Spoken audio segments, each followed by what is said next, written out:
আসসালামু আলাইকুম, কেমন আছেন আপনারা সবাই? তমা ইঞ্জিনিয়ারিং অ্যান্ড রিয়েল এস্টেটের পক্ষ থেকে আপনাদের সবাইকে স্বাগতম। মূলত অনেকে জিজ্ঞেস করে আসলে কি কার্ডটা কি বা এর দেওয়ার কারণটা কি। কি কার্ডটা হলো এমন একটা বিষয় যেটা হলো ছাদের উপরে কলাম বরাবর 4 ইঞ্চি থেকে 6 ইঞ্চির একটা ঢালাই, যেটার মাধ্যমে একটা কলামে যাতে সঠিকভাবে শাটারিং করা যায় তার জন্য দেওয়া হয়ে থাকে। তো পরবর্তী যে কোশ্চেনটা সেটা হলো জাইপেক্সটা আসলে কি। জাইপেক্সটা হলো ওয়াটার প্রুফিং সিমেন্ট পাউডার।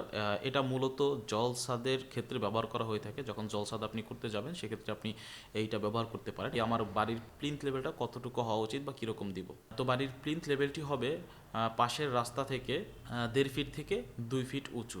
ভরাট মাটিতে আমরা কতদিন ধরে কম্প্যাকশনের কাজ করব, তো আমরা চেষ্টা করব ভরাট মাটিতে কম থেকে 1.5 থেকে 2 মাস কম্প্যাকশনের যাতে কাজটা করা হয়। পরবর্তী সর্বশেষ যে কোশ্চেনটি সেটা হলো রিটেনিং ওয়ালটা আসলে কি। আমরা এটাকে বলে থাকি একটা স্থির অবস্থায় একটা স্ট্রাকচার যেটা তার নিজের অবস্থানে দাঁড়িয়ে থাকে এবং পার্শ্ব থেকে যে লোডগুলো আসে, যেমন মনে করেন মাটির মধ্যে যদি একটা দেয়াল দাঁড়িয়ে থাকে সেটা কিন্তু মাটির দুই পাশের চাপ সহ্য করতে পারে বা এক পাশ থেকে চাপটা সহ্য করতে পারে। তার মানে রিটেনিং ওয়ালটা হলো সে তার নিজের অবস্থান থেকে পার্শ্ব চাপটা সহ্য করবে। তো এই স্ট্রাকচারটাকেই মূলত বলা হয় রিটেনিং ওয়াল। তো ভালো থাকবেন সবাই, ধন্যবাদ সবাইকে, আল্লাহ হাফেজ।